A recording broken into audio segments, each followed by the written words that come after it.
नमस्कार। मैं doctor Prashant Kumar, consultant urologist at Fortis hospital, greater Noida, in department of urology, uro oncology and andrology. आज जो हम आपसे बात करने वाले हैं वो है प्रोस्टेट के बारे में। आज मैं प्रोस्टेट पे इसलिए बात करना चाह रहा हूँ क्योंकि प्रोस्टेट एक बहुत ही ऑफन डिस्कस टॉपिक है और समाज में लोगों के बीच में काफ़ी कन्फ्यूज़न है इस बात को लेके कि आखिर प्रोस्टेट क्या है। बहुत बार हमारे पास मरीज़ इस बात को लेके भी आते हैं कि हमें प्रोस्टेट हो गया है। तो ये ऐसी बात नहीं है कि आपको प्रोस्टेट हो गया है। प्रोस्टेट सबके पास होता है। प्रोस्टेट या गदूद जो है एक ग्रंथि होती है। इट्स अ ग्लैंड जो कि पेशाब की थैली के जस्ट नीचे सिचुएटेड होता है। और ये ग्रंथि हमारे जब हम यंग होते हैं तो हमारे जो वीर्य निकलते हैं, वीर्य में जो स्पर्म्स होते हैं उनके पोटेंशिएशन के लिए बहुत ज़रूरी होती है। प्रोस्टेटिक फ्लूइड उनके लिए काफ़ी ज़रूरत होती है और ये हमें बाद में कॉन्टिनेंस मतलब पेशाब रोकने की कैपेसिटी में भी मदद करता है। सो प्रोस्टेट हमारे लिए एक बड़ी आवश्यक सी ग्रंथि है जो कि हमें यंग एज में ज़रूरत होती है। बाद में ये समय के साथ क्या होता है कि ये समय के साथ बढ़ती जाती है because of the male hormone जो कि टेस्टोस्टेरॉन होता है। सो किसी किसी में क्या होता है कि टेस्टोस्टेरॉन के एक्शन के कारण प्रोस्टेट का एनलार्जमेंट हो जाता है, या किसी ऐसे भी लोग हो सकते हैं जिनमें किसी कारणवश प्रोस्टेट का कैंसर डेवलप हो जाता है। सो दोनों में ही कुछ लक्षण होते हैं जिनके बारे में हम आगे विचार विमर्श करेंगे। सो प्रोस्टेट गदूद एक आलमंड नहीं, जो अखरोट होती है, अखरोट के बराबर एक ग्रंथि होती है। प्रोस्टेट के कारण दिक्कतें जो होती हैं वो हम देखते हैं कि आमतौर से बड़ी उम्र में ये होता है। प्रोस्टेट में जो दिक्कतें हैं, जब आप पेशेंट्स हमारे पास आते हैं तो मोस्टली पेशाब की दिक्कतें लेकर के आते हैं, जिनको हम तरीके से लोअर यूरिनरी ट्रैक्ट सिम्टम्स या लट्स बोलते हैं। तो जो लुट्स हैं या लट्स हैं, इनकी दो तरीके की होती हैं। इनमें एक जो सिम्टम्स है उनको हम बोलते हैं ऑब्स्ट्रक्टिव, दूसरी जो सिम्टम है उनको हम बोलते हैं irritative lower urinary tract symptoms. So obstructive में क्या होता है कि पेशाब जाने के बाद हो सकता है कि आपको थोड़ा वक्त लगे, जिसे हम हेजिटेंसी बोलते हैं, पेशाब की धार कम हो जाए, पेशाब में बार बार रुके और आए, इस तरह से इंटरमिटेंसी, जिसे हम इंटरमिटेंसी बोलते हैं या बारंबारता बोलते हैं। सो ये सब जो ये हैं, इनको हम ऑब्स्ट्रक्टिव सिम्टम्स बोलते हैं क्योंकि पेशाब में रुकावट आ रही है। और दूसरा इरिटेटिंग सिम्टम्स होते हैं जिनमें हम फ्रिक्वेंसी, अर्जेंसी एंड नॉक्टूरिया आता है। फ्रिक्वेंसी मतलब आपको बार बार जाने की ज़रूरत पड़ रही है। अर्जेंसी मतलब आपको ऐसा लगता है कि इससे पहले कि मैं बाथरूम जा पाऊँ, इससे पहले पेशाब कपड़ों में निकल जाएगा। और तीसरा जो होता है नॉक्टूरिया, मतलब रात में उठ के आपको 1-2 बार से ज़्यादा पेशाब जाने की ज़रूरत पड़ रही है। तो ये जो सारे सिम्टम्स हैं वो सारे प्रोस्टेट से रिलेटेड सिम्टम्स हैं। तो ये हम मरीज़ों में नॉर्मली देखते हैं। तो जब पेशेंट्स हमारे पास आते हैं उनमें दो चीज़ें हो सकती हैं, या तो वो बिनाइन हो सकती है या प्रोस्टेट कैंसर के कारण हो सकती है। और ये दोनों ही लक्षण दोनों ही सिमिलर हैं, जो कि ये पैटर्न सेम होता है। ऐसा नहीं है कि प्रोस्टेट कैंसर में कुछ दूसरे लक्षण होंगे और BPH यानी बिनाइन प्रोस्टेटिक एनलार्जमेंट या हाइपरप्लेजिया में दूसरे लक्षण होंगे। दोनों ही बीमारियों में सेम लक्षण होते हैं। तो जब आप हमारे पास आते हैं तो हम आपकी कुछ जांचें कराते हैं, जो कि मुख्य तौर पर PSA, ब्लड टेस्ट में PSA, सीरम क्रिएटिनिन आता है।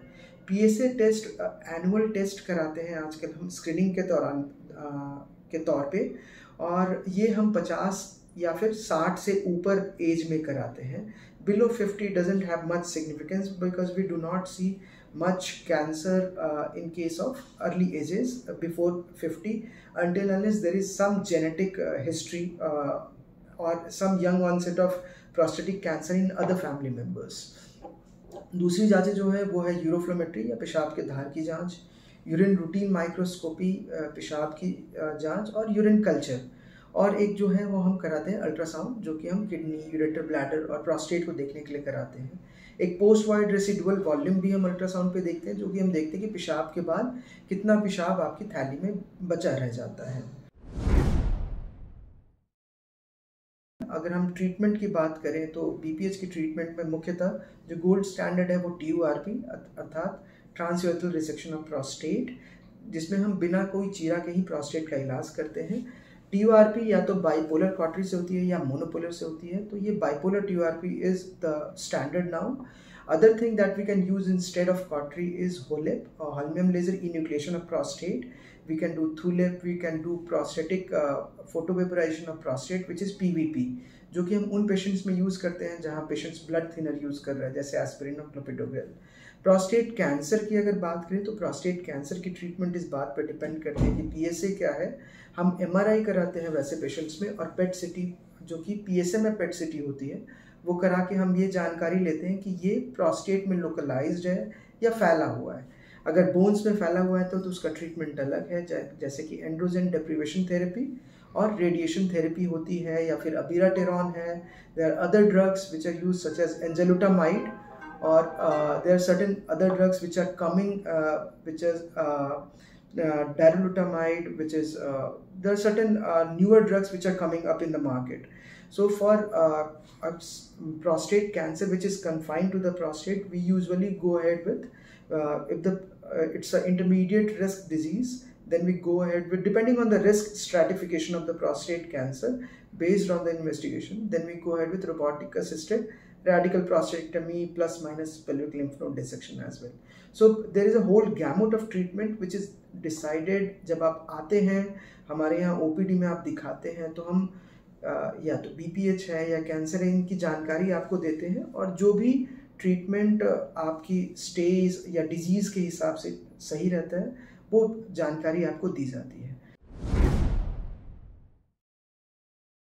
जो प्रोस्टेट के बारे में एक मिथ है वो ये है कि मुझे प्रोस्टेट हो गया. सो हम में से किसी को भी किडनी हो जाना या आँख नहीं हो सकता. ये ग्रंथि हम में भगवान ने सब में हम में बनाई ही है, इसका एनलार्जमेंट हो जाता है. सो ये प्रोस्टेट हम सबको होता है, किसी में किसी कारणवश हो सकता है प्रोस्टेट बढ़ गया हो. और दूसरी बात ये है कि प्रोस्टेट के बहुत बार लोग ये आते हैं सोचते हैं कि प्रोस्टेट केवल जिनका प्रोस्टेट बढ़ गया उनमें ही कैंसर होता है. ये भी बात गलत है. प्रोस्टेट कैंसर, हालांकि ये देखा गया कि जिनका छोटा प्रोस्टेट होता है उनमें प्रोस्टेट कैंसर की समस्या ज़्यादा देखी गई है. प्रोस्टेट की अगर आप बीमारी नहीं चाहते हैं तो सबसे ज़्यादा आवश्यक है कि आप नियमित व्यायाम करें, ताज़े जो फ्रूट्स एंड वेजिटेबल्स हैं उसका नियमित सेवन करें. आप रेगुलर रनिंग, स्विमिंग और some kind of activity should be there. आप या तो कोई स्पोर्ट्स ऐसा खेलते हो या फिर साइकिलिंग वगैरह करते हो, तो उससे प्रोस्टेट बेसिकली आप जब तक चलायमान रहेंगे, शरीर को आप यूज़ करेंगे, क्योंकि हमारा मशीन जो बनाया गया है भगवान की तरफ से वो हमेशा चलते रहने के लिए बनाया गया है. सो सेडेंट्री लाइफस्टाइल से बचें और हमेशा एक्टिव रहें, वो प्रोस्टेट के लिए बहुत ही अच्छा. Alcohol is not good for you. Cigarette, you know कि सिगरेट आपके लिए कभी सही नहीं हो सकती. धूम्रपान करना आपके लिए सेहत के लिए सही नहीं है. So you should not damage, and anything that damages your body, it also hampers your prostatic health. My message will be that prostate की अगर आपको कभी भी कुछ ऐसा लगे कि पेशाब की कोई दिक्कत है तो आप आए, यूरोलॉजिस्ट से मिलें. आपको समय रहते जो सही जानकारी है वो दी जाएगी. हालांकि हमें ये पता है कि ये इन्फॉर्मेशन एज है और बहुत सारे इन्फॉर्मेशन हम गूगल से ले लेते हैं, फिर भी ज़रूरत ये है कि we have been reading on prostate and we know what is exactly is the situation. So it's better to visit our OPD and then get to know about prostate rather than finding about your disease all by yourself. Thank you.